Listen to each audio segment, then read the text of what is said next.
चलती रहेंगी अब स्पोर्ट्स की बातें, मिलती रहेंगी अपडेट्स इधर हॉकी या क्रिकेट या हो सॉकर। खेल का जमाना है, गेम भी पुराना है, कोई भी तूफानी होगा, रन भी तूफानी होगा, कोहली मैसी धोनी मैरी कॉम या रोनाल्डो, खेल का सफर अब और भी जुनूनी होगा। Only on Sports Flashes, world's biggest sports radio channel. Sports Flashes पे Catch all the cricketing action and complete drama at one click of your phone. He does that. Smack again onside, being peppered. Consecutive boundaries. Don't miss. Download the app now. Sports Flashes, world's biggest sports radio channel. Football? Well, it isn't just a sport, is it? It is the mirror of our society. It is a business industry of its own. It isn't just about the physicality, but also about the psychology behind it. From the transfer business to the numbers behind the game. From a footballer's mind to the ultras across the world. It is politics, it is sociology, it is economics, it is statistics, it is culture, it is literature. Football is a classroom course in itself. This is Classroom Football, a show where we look at all the different subjects within the game.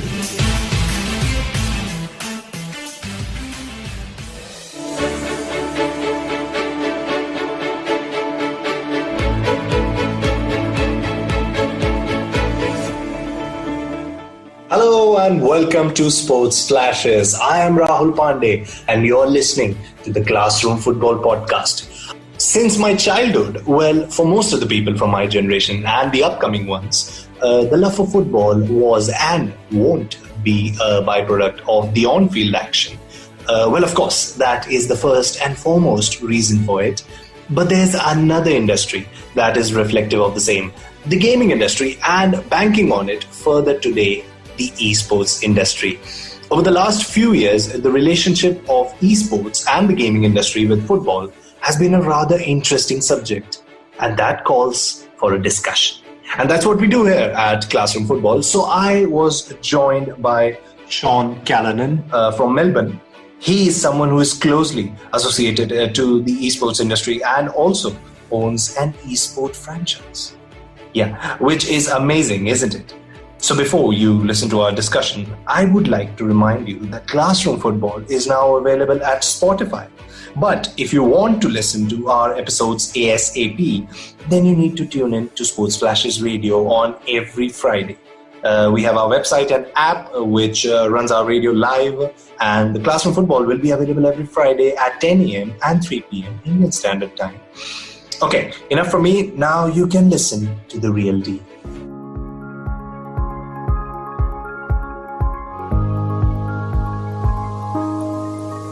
Hi Sean, how are you? How are things in Australia? Are they getting back to normal slowly?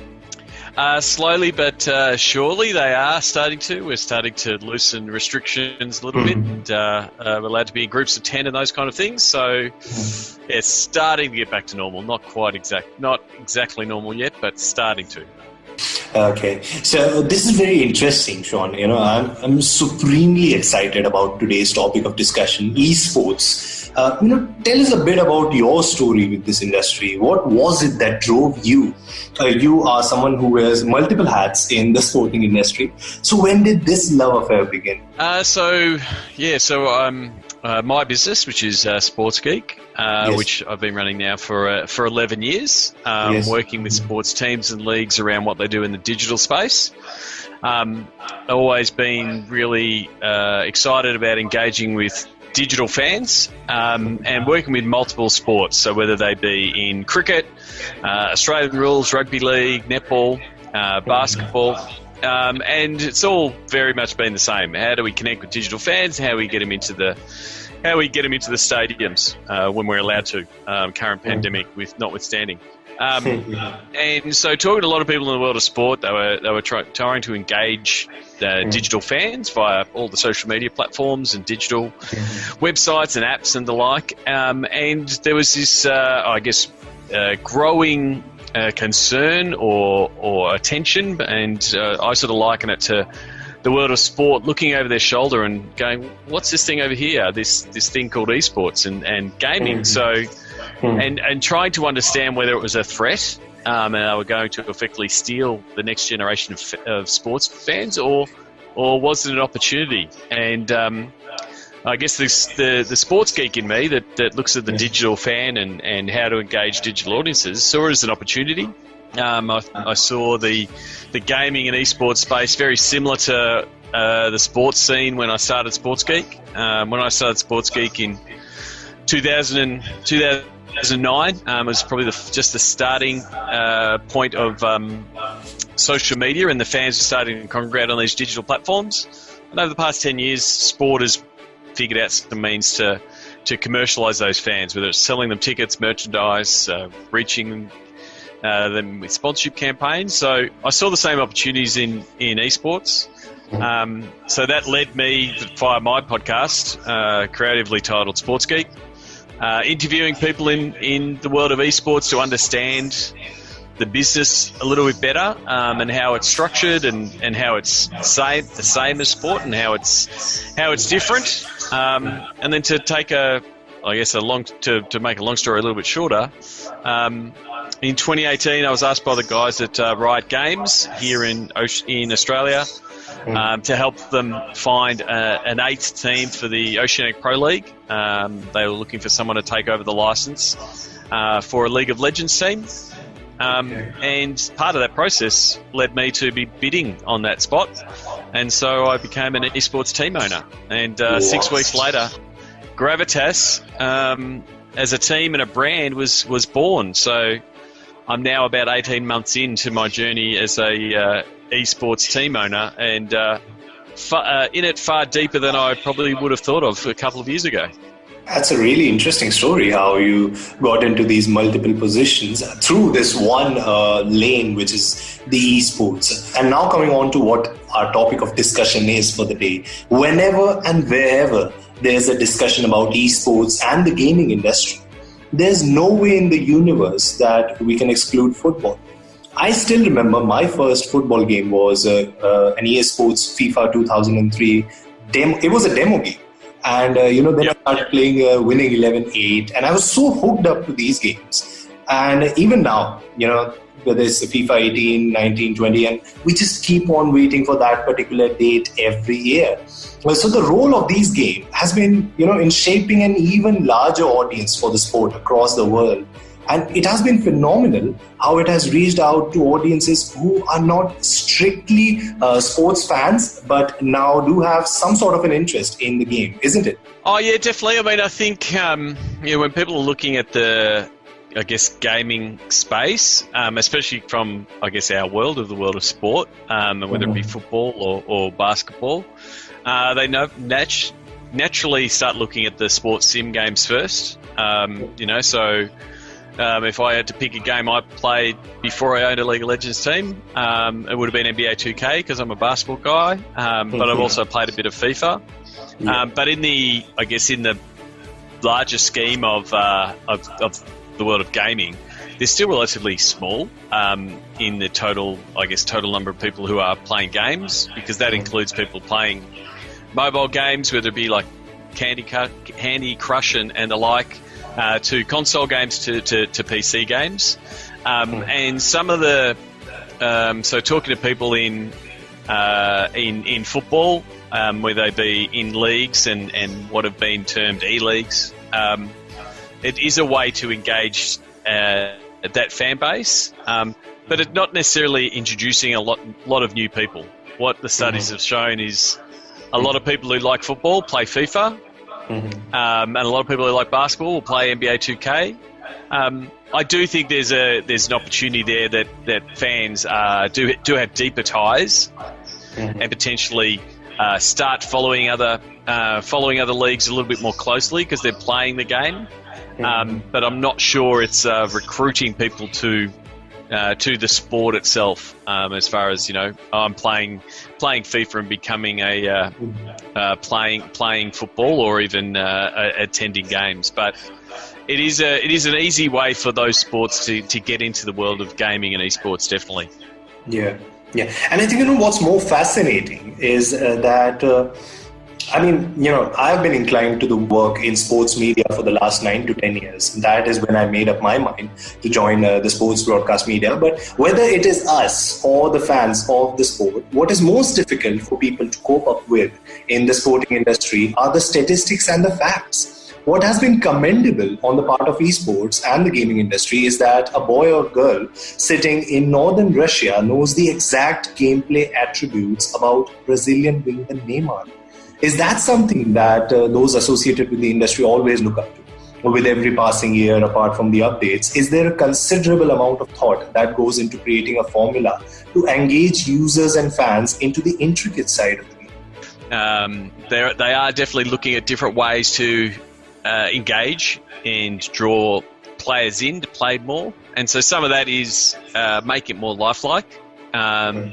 But then something also is, building out different modes of the game to draw people in, whether it's like a My Career mode and playing that kind of playing those modes is important. But that's part of, I guess, the art and the science of game development, to draw people in to play, make them play for as long as you can, and obviously get them to spend that virtual coin, which effectively we all know is real coins, in the game.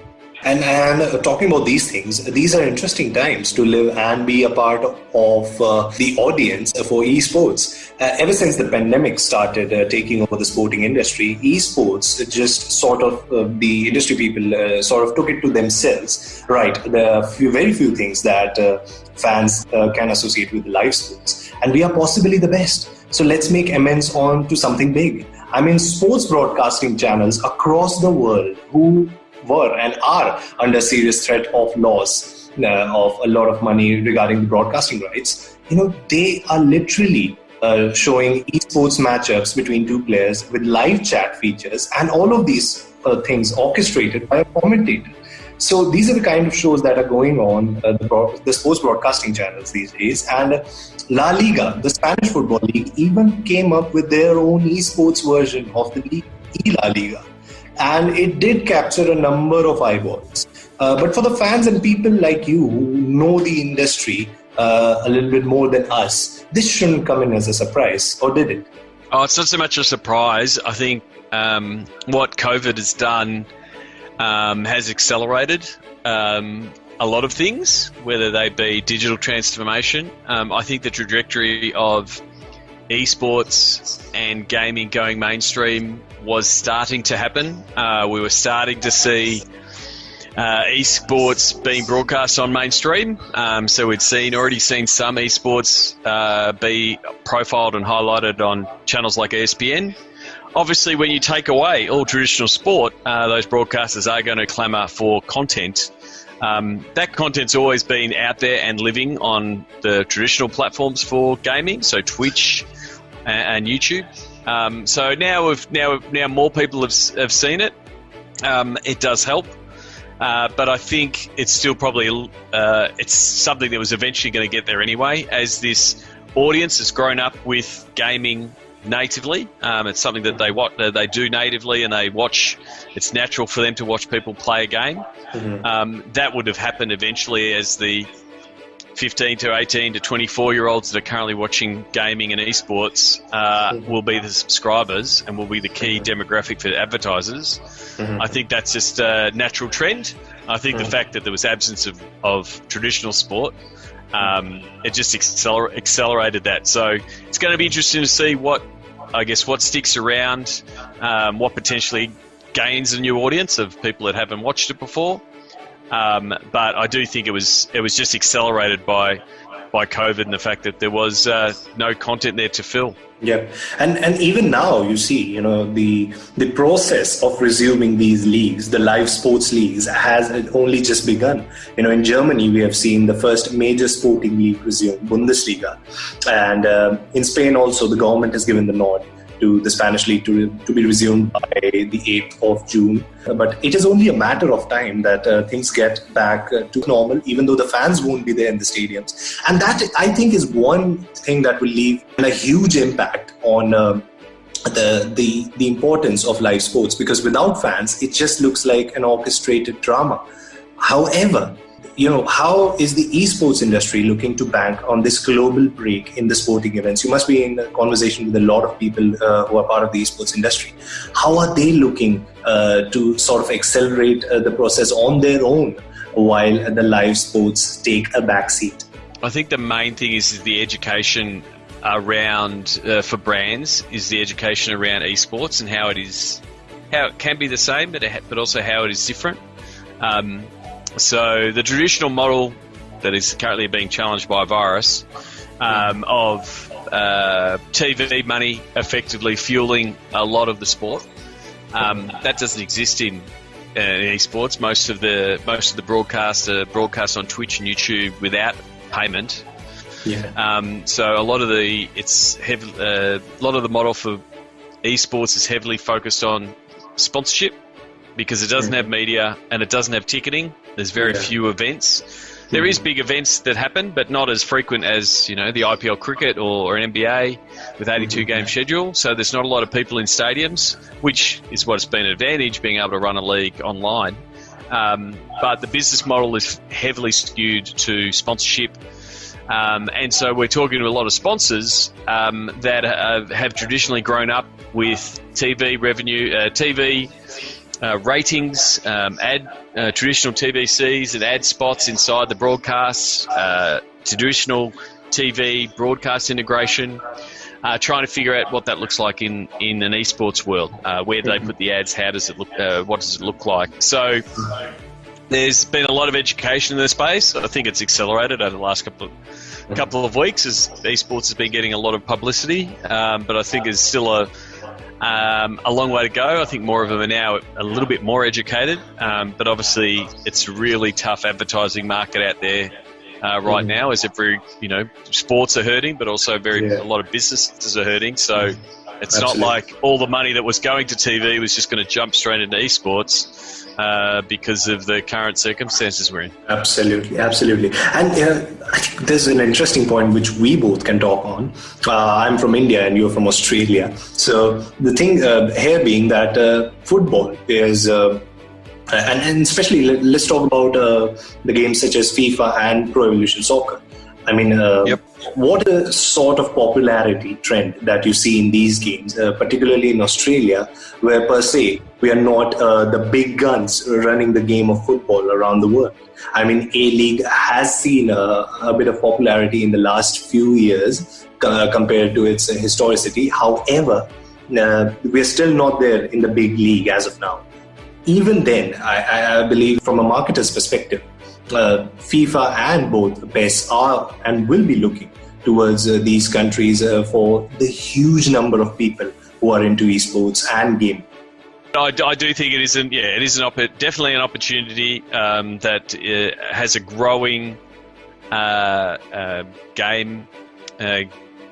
growing number of gamers. I think the main thing, I think the explosion, and if they are going to focus on India, it won't be on PCs and consoles, it'll be on mobile and the explosion of mobile. And so, we're only really starting at the starting point of mobile gaming and then mobile esports. I think that's something that could potentially really take hold as the mobile adoption and mobile internet has grown in India. So I think that's probably where the publishers are looking to India, probably more so than Australia. And then the other point of having the teams inside games does provide some global appeal.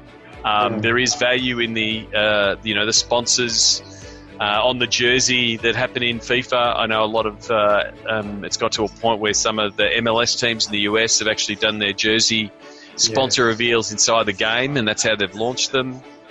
So there is an opportunity to reach a global audience. It's what the games offer. It has to go through, I guess, regional TV deals. But there's opportunities for people to be connecting with your team in this virtual realm of a game. Now, talking about that, which is the team you most follow in football? Who I most follow in football? If I had to say I was a football fan, I would have to say I'm an Arsenal fan. But so I was lucky enough to connect with Richard Clark, who was then running the digital at Arsenal, who came on my podcast, and I was lucky enough to see an Arsenal game when I was in England a couple of years ago. So I would never put my hand up and say I am an avid football fan. I've got a philosophy that you can only follow about 4 teams avidly, and then it starts to peter out. And it is tough to keep track of all the teams that I'm a fan of. It is pretty tough, especially in the modern day and age. And I think it is fair to say, at least the sports video game industry and then the esports, they started out on the popularity and brand image of the sport itself. But is it now the time, or if it isn't, then when we shall see the time when esports sector will be ready to have an establishment of their own? I think the sports simulators games will always be tied to the sport in some way. They might not be run by the people who run the sport, but because they are a virtualized game version of the product, they will always be linked. Doesn't matter how many titles come out. If it pays a license, it will be likened and used by fans. Whether it's a FIFA title or a street ball type title, it'll always be tied. I don't think anything in the gaming space for a sport will ever exceed the sport. Where there are bigger games, like I said before, FIFA and 2K are small games. If you're talking about massive games like League of Legends, which is played by 110 million people a month, like they are ones that potentially could compete for viewers and fans over the years. So I think that's a bigger threat. But I think the sport titles will always be, I guess, aligned with sports a little. Yeah, and now there are questions on the other side as well, which haven't been highlighted in the entire esports revolution. I think they have been asked on multiple occasions, but have not gained that sort of an importance as of now. There have been arguments made in the last few years, and it is something that I and a lot of fans can plus one on, a very personal experience. What we have seen is that these video games that started out investing on the entertainment side of things are now into more and more the esports aspect, which is not wrong. However, things like the FIFA Ultimate Team, where even an 8-year-old in Westminster, England is part of the competition. Somehow, what has happened is the primary role of joy and adventure in video games has been replaced by online ranting of gamers, stress and anxiety, accounting to the pressure of winning, being the best at all times, which isn't possible. Do you believe, with the money being involved and kids who haven't been properly guided in a more professional and ethical way, there's a major concern of mental health associated to esports? I don't know if I wouldn't give it 2 majors. I don't think there's any more concern with esports than there are with any other part of society. I think there's a lot of pressures just with society as a whole, and I'm not one to know what the blames are, but yeah, there's definitely a concern, like there is with every sport, that if players don't get the appropriate support, they can become isolated, and there is dangers in that. It's something that we're always working on with our team, with the guys at Gravitas, to help them have strong mental health and strong mental practice. But I wouldn't say it's an esports only or a gaming only problem. Now, before we wrap up today's episode, is there anything you would want to add about this vast industry that we have talked about today? No, it's pretty much still. To me, it's still a watch this space. I don't think I'm not professing to know everything about it. I know I've learnt a lot in the last 18 months. I've deliberately done a lot of podcast interviews with people in the space, whether it be Brendan Donahue at the NBA 2K, some of the teams that play in a few of the leagues, and how sports are crossing over. But it still comes down to how do you engage the fan, how do you engage them with the tournament, the content, It is tracking from a digital point of view, very similar to a lot of the world of sport. I think the big difference, if you're looking at a difference between gaming and esports and sport, back to your model before, in sport, everything runs up the tree to FIFA. Right? FIFA control everything, then it goes to the federations, then it goes to the leagues, then it goes to the players. In esports, everything goes to the publisher. The publisher is FIFA, it's the league, it's the stadium, and it's the ball. So it's a real imbalance. If you think FIFA is a powerful organisation, the publishers in the gaming space hold all the power. And the thing is, they're making a lot of money off the game. So esports isn't their priority. It isn't their first thing. Whereas FIFA tries to make money from everything from the game. Whereas publishers make money from people buying digital goods inside the game. They don't make money from, like I said before, they don't get big rights fees for people watching the professional version of their game. So that split focus and that, I guess, where the money lies, sort of, for mine, has shaped how esports currently is. I think there's more professionalism and more, I guess, sports business now that's being added to the scene, but it never had that as its focus, whereas it's at the core of sport. You've got to drive money out of sport to be able to fund everything. So that's pretty much the difference. I feel that it's not their core focus. It's esports to a certain degree is like the side hustle of gaming.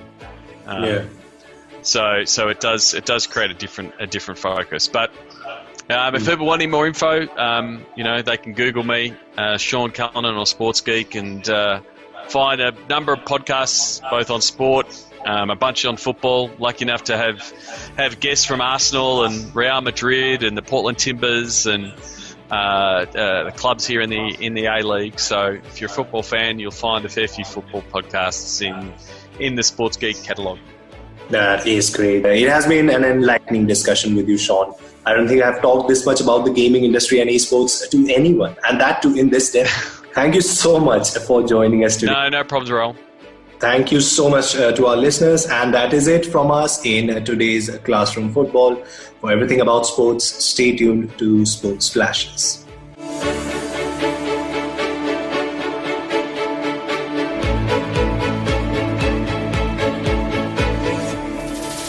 This is Sports Trivia. Only on Sports Flashes. 1955 में भारत ने पाकिस्तान की मिट्टी पर पहली बार test match खेला। क्या आप जानते हैं कि इस टेस्ट मैच का आयोजन आज के देश बांग्लादेश की राजधानी ढाका में किया गया था?